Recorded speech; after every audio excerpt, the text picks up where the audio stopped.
Welcome to the Sankofa Pan-African series.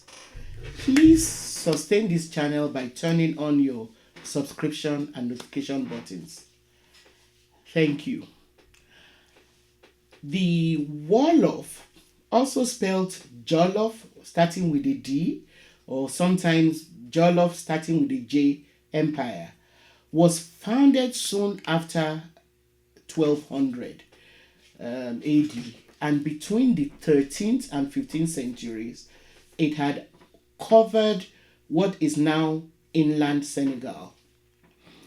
The Wolof state was ruled by a king with the title Berber, whose duties were both political and religious.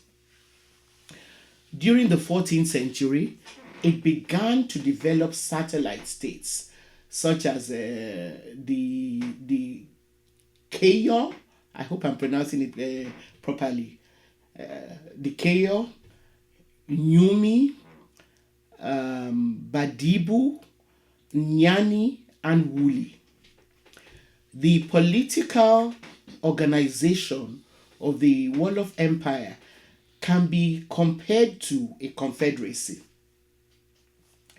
The Berber, the king, the Berber, was elected by a college of electors, which, as the empire began to spread, also included the rulers of the component states. Although these rulers paid annual tributes to the Berber, that is the king of the Wolofs, they were virtually autonomous. This system of administration ensured that vassal states under the Wolof kingdom could avoid electing a tyrant who would impose his will or on them or meddle with their internal affairs. Some scholars actually believe that this system of confederacy was one of the reasons for the economic prosperity of the Wolof Empire, because to a large extent, by recognizing the autonomy of component states, they were discouraged from revolting. However, this autonomy enjoyed by vassal states has also been identified as one of the reasons for the eventful decline of the Wolof Empire, because the satellite states in the coastal areas became more prosperous than the central authority, which rested with the Wolof. And this emboldened them to start breaking away. So it was like a catch-22 situation. Now, the River Gambia, this was so because the River Gambia offered a waterway for penetrating the interior. And this initially allowed the Wolof to control the coastal areas for a period of time, even though the core area covered by the Wolof themselves was a landlocked territory. Now, the empire, however, was able to take advantage of the satellite states under it to establish an impressive economic system. So, using a similar ploy as they did with other African empires and kingdoms, when the Portuguese first arrived in the Wolof Empire around 1440, they pretended that they came only to trade with the Wolof, who were initially drawn into trading partnership with them. And for a while, the Wolofs operated on an equal footing with the Portuguese and successfully fended off Portuguese attempts at infiltrating the empire. Again, sadly, the The Wolof, like some other African kingdoms, also traded in slaves. Other than the odious trade in slaves, the Wolof also traded in gold and local cotton cloth, various textiles, copper rings and wares, cowries, as well as horses. As I indicated earlier, by the time that the Wolof was at the height of their power, the Berber, their king, was able to extend his authority over the Malinke states on the northern bank of the Gambia, including Yumi, Badibu, Nyani, and Wuli. The coast was a very important factor for Wolof's economic success, and it also provided the only means of transportation for the Portuguese traders when they arrived. In the 1480s, Bemoy emerged as the Berber who was ruling the empire at the time. He decided to move the seat of the government to the coast to take advantage of new economic opportunities offered by trading with the Portuguese. While this action by Bemoy was done primarily to benefit himself through trading with the Portuguese, the move precipitated the disintegration of the Wolof Empire.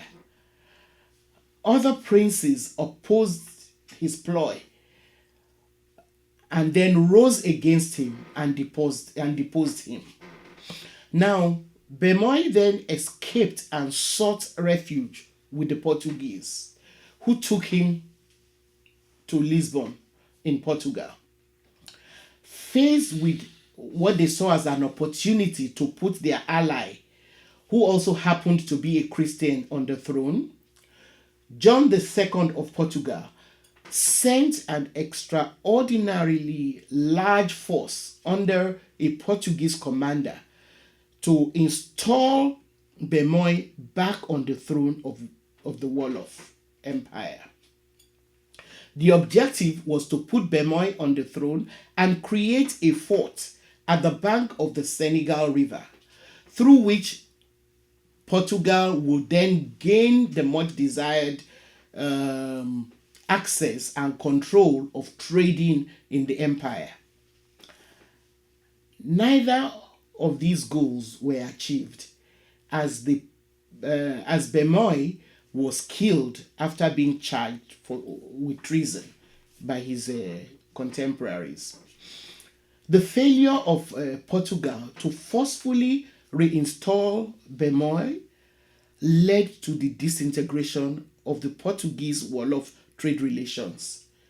However, this only left room for another major predatory power, which quickly swooned in on the region: France.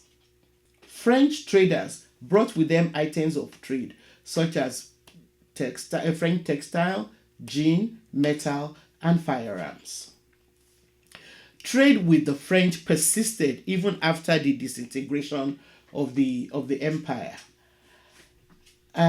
It should be noted that the Wolof Empire was one of the African empires that, to a large extent, resisted foreign religions. Despite being introduced to Islam very early by Berber traders and clerics, the attempts to impose Islam as a state ideology failed.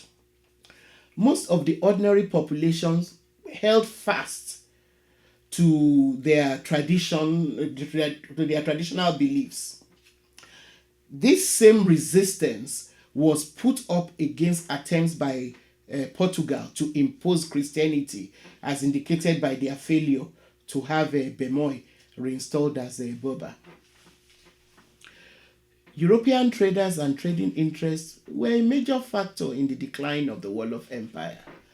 The Europeans exploited the confederacy which the Wolof Empire practiced by deliberately weakening it through trading with the vassal states and making those states richer, thus paving the way for the subordinate states to break away. They kind of encourage the vassal states to break away from the Wolof Empire. The increasing emphasis placed by the Europeans, especially the Portuguese, on slave trade was also an important factor in weakening the empire. In order for Portugal to take hold of the port, they connived to disrupt and undermine the political authority of the empire. And they did this by inciting warfare, which led to an increase in the number of war captives that were now available for sale, for transportation to plantations in the New World. While Bemois allowed himself to be so easily manipulated by the Portuguese, and thereby making room for the French to later exploit its weakened situation, it was all devastating for the Wolof Empire.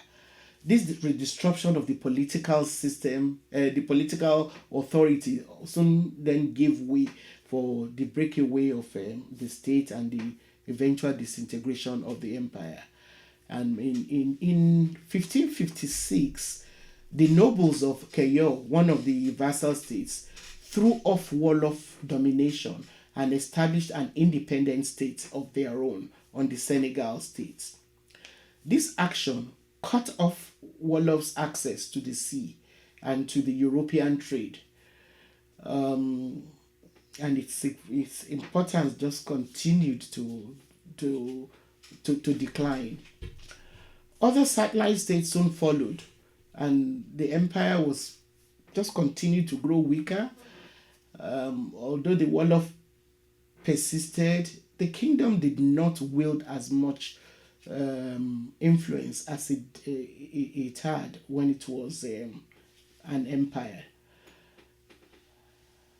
Thank you very much for being a part of this Sankofa Pan-African series. Please continue to share your comments and questions with us.